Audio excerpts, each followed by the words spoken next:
வணக்கம். இன்றைய முக்கிய செய்திகள். தமிழகத்தில் மே மாதத்திற்கான கலைஞர் மகளிர் உரிமைத் தொகை 1000 ரூபாய் தமிழ்நாடு அரசு வங்கிக் கணக்கில் வர வைத்துள்ளது. நீட் யுஜி 2026 ஆண்டிற்கான மறுதேர்வை ஜூன் 21 தேதியன்று நடத்த தேசிய தேர்வு முகமை அதிகாரப்பூர்வமாக அறிவித்துள்ளது.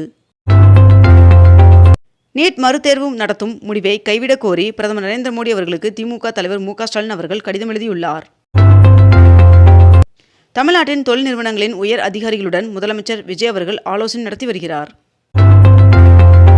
22 கேரட் ஆபண தங்கத்தின் விலை சவரனுக்கு 800 ரூபாய் விலை குறைந்து ஒரு சவரன் 1,19,600 ரூபாயாகவும் 1 கிராம் 14,950 ரூபாய்க்கும் விற்பனை செய்யப்பட்டு வருகிறது.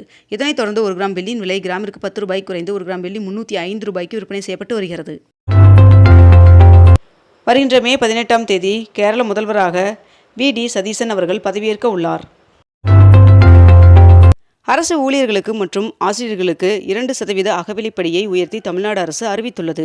58% உள்ள அகவிலைப்படியை 60% உயர்த்தி வழங்கப்படும் என்றும், மேலும் இந்த உயர்வு ஜனவரி 1 தேதியிலிருந்து கணக்கிடப்படும் என்றும் தெரிவிக்கப்பட்டுள்ளது. டெல்லியில் அரசு ஊழியர்கள் வாரம் 2 நாட்கள் வீட்டிலிருந்தே பணியாற்ற முதல்வர் ரேகா குப்தா அவர்கள் உத்தரவு பிறப்பித்துள்ளார். தமிழகத்தில் மேற்கண்ட இந்த 8 IAS அதிகாரிகளை பணியிட மாற்றம் செய்து தமிழ்நாடு அரசு உத்தரவிட்டுள்ளது.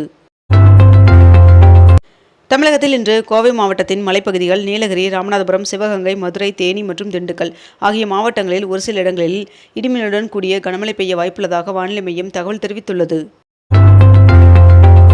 சிஸ்கோ நிறுவனம் தனது மறுசீரமைப்பு திட்டத்தின் கீழ் 4000 ஊழியர்களை பணி நீக்கம் செய்ய உள்ளதாக தகவல் வெளியாகியுள்ளது. சேலத்தில் சிங்கப்பெண் சிறப்பு அதிரடிப்படை தொடங்கப்பட்டுள்ளது. 2026 நிதியாண்டில் 26,800 கோடி ரூபாய் நஷ்டத்தை பதிவு செய்தது ஏர் இந்தியா. புதுடில்லியில் நேற்று நடைபெற்ற பிரிக்ஸ் வெளியுறவுத்துறை அமைச்சர்கள் கூட்டத்தில் வெளியுறவுத்துறை அமைச்சர்களுடன் பிரதமர் நரேந்திர மோடி அவர்கள் கலந்துரையாடினார். பருத்திக்கான இறக்குமதி வரியை ரத்து செய்ய கோரி பிரதமர் நரேந்திர மோடி அவர்களுக்கு முதலமைச்சர் விஜய் அவர்கள் கடிதம் எழுதியுள்ளார். கேரளாவில் பெட்ரோல், டீசல் விற்பனைக்கு புதிய கட்டுப்பாடுகள் அறிவிக்கப்பட்டுள்ளது.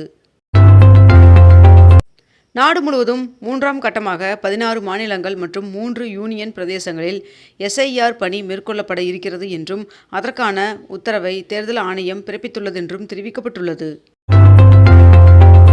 கர்நாடகாவில் உள்ள பள்ளி மற்றும் கல்லூரிகளில் இஸ்லாமிய மாணவிகள் ஹிஜாப் அணியலாம் என்று கர்நாடக அரசு உத்தரவிட்டுள்ளது. தமிழகத்தில் 12ஆம் வகுப்பு பொதுத் தேர்வில் தேர்ச்சி பெறாத மாணவர்கள் வருகின்ற 18 தேதி முதல் 30 தேதி வரை மேல்நிலை துணைத் தேர்விற்கு விண்ணப்பிக்கலாம் என்று தெரிவிக்கப்பட்டுள்ளது. திருச்சி கிழக்கு தொகுதியை முதலமைச்சர் விஜய் அவர்கள் ராஜினாமா செய்ததை தொடர்ந்து திருச்சி கிழக்கு தொகுதி காலியாக உள்ளதாக அறிவிக்கப்பட்டுள்ளது. மே மாதத்திற்கான கலைஞர் மகளிர் உரிமைத் தொகை பயனாளிகளின் வங்கிக் கணக்கில் 1000 ரூபாய் விரைவில் வரவு வைக்கப்படும் என்று முதலமைச்சர் விஜய் அவர்கள் தெரிவித்துள்ளார். மேலும் பெண்களுக்கு மாதந்தோறும் 1000 ரூபாய் உரிமைத் தொகையாக வழங்கப்பட்டு வரும் கலைஞர் மகளிர் உரிமைத் தொகை திட்டத்தினை மறுசீரமைப்பு செய்ய அரசிற்கு உரிய கால அவகாசம் தேவைப்படுகிறது என்றும் தெரிவித்துள்ளார். ஊட்டி ரோஜா பூங்காவில் நேற்று 21வது ரோஜா கண்காட்சி தொடங்கியது. கேரள காங்கிரஸ் சட்டப்பேரவை உறுப்பினர்களின் தலைவராக வி.டி. சதீசன் அவர்கள் நியமிக்கப்படுவதாக காங்கிரஸ் தலைமை அறிவித்துள்ளது. தவேகா ஆட்சிக்கு வந்த நிலையில் கல்லூரி மாணவர்களுக்கான உதவித்தொகை 1000 ரூபாய் வரவு வைக்கப்பட்டுள்ளதாக தெரிவிக்கப்பட்டுள்ளது. தமிழகத்தில் 21 வயதிற்கு உட்பட்டோருக்கு மது விற்பனை தடை செய்யப்பட்டுள்ளது. வருகின்ற 26 தேதி அசாம் சட்டப்பேரவையில் பொது சிவில் சட்ட மசோதா தாக்கல் செய்யப்பட உள்ளதாக அம்மாநில முதல்வர் தெரிவித்துள்ளார். திமுக தலைவர் மு.க.ஸ்டாலின் அவர்களின் தலைமையில் அக்கட்சியின் மாவட்ட செயலாளர்கள் கூட்டம் நேற்று நடைபெற்றது. இந்தியாவில் செப்டம்பர் 30 தேதி வரை சர்க்கரை ஏற்றுமதிக்கு தடை விதித்துள்ளது ஒன்றிய அரசு. பண்ருட்டி அருகே உள்ள தென்பெண்ணை ஆற்றில் 50,000 ஆண்டுகள் பழமையான பழைய கற்கால ஆயுதம் கண்டெடுக்கப்பட்டுள்ளதாக தகவல் வெளியாகியுள்ளது. விமான எரிபொருள் விலை உயர்வால் சர்வதேச விமான சேவைகளை ஏர் இந்தியா நிறுவனம் குறைக்க உள்ளதாக தகவல் வெளியாகியுள்ளது. நாடு முழுவதும் அமுல் நிறுவனத்தின் பால் விலை லிட்டருக்கு 2 ரூபாய் உயர்த்தப்பட்டுள்ளது. முதலமைச்சர் விஜய் அவர்கள் தமிழக சட்டசபையில் 144 பேர் ஆதரவை பெற்று பெரும்பான்மையை நிரூபித்துள்ளார். அதிமுகவில் சி.வி. சண்முகம் மற்றும் எஸ்.பி. வேலுமணி ஆகியோருக்கு ஆதரவாக செயல்பட்ட 26 மாவட்ட செயலாளர்களின் பதவிகளை பறித்து அவர்களுக்கு பதிலாக 17 புதிய மாவட்ட செயலாளர்களை நியமித்து அக்கட்சியின் பொதுச் செயலாளர் எடப்பாடி பழனிசாமி அவர்கள் உத்தரவிட்டுள்ளார். சென்னையில் 13 புறநகர் ரயில் நிலையங்களில் 495 CCTV கேமராக்கள் பொருத்தும் பணி துவங்கியது. தமிழகத்தில் 12ஆம் வகுப்பு பொதுத் தேர்விற்கான தற்காலிக மதிப்பெண் சான்றிதழ் விநியோகம் தொடங்கியது. போர் பதற்றம் நீடித்தபடியே இருந்தால் இந்தியாவில் எரிபொருள் விலை உயர்வை தவிர்க்க முடியாது என்று RBI கவர்னர் தெரிவித்துள்ளார்.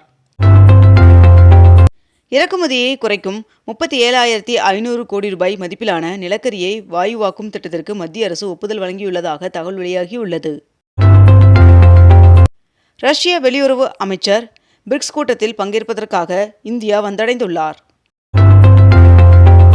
அதிமுக பொதுச் செயலாளர் எடப்பாடி பழனிசாமி அவர்கள் எங்களை நீக்கியது செல்லாது என்று சி.வி. சண்முகம் அவர்கள் தெரிவித்துள்ளார்.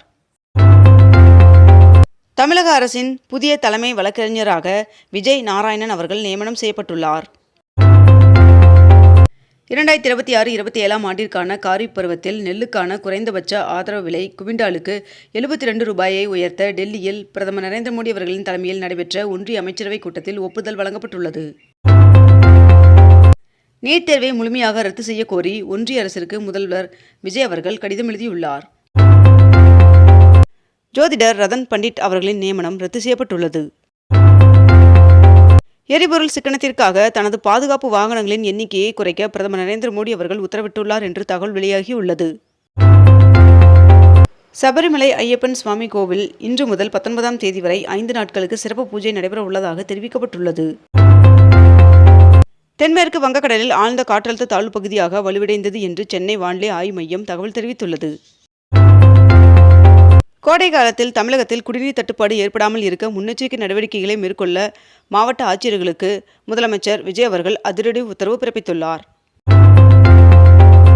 தங்கத்தின் மீதான இறக்குமதி வரியை 6%லிருந்து 15% உயர்த்தியது மத்திய அரசு. தமிழகத்தில் போதைப் பொருட்களை முற்றிலும் கட்டுப்படுத்தும் வகையில் முதல்வர் நேரடி கண்காணிப்பில் சென்னை உட்பட மாநிலம் முழுவதும் 65 போதைப் பொருட்கள் தடுப்பு பிரிவு காவல் நிலையங்கள் அமைத்து தமிழ்நாடு அரசு அரசாணை வெளியிட்டுள்ளது.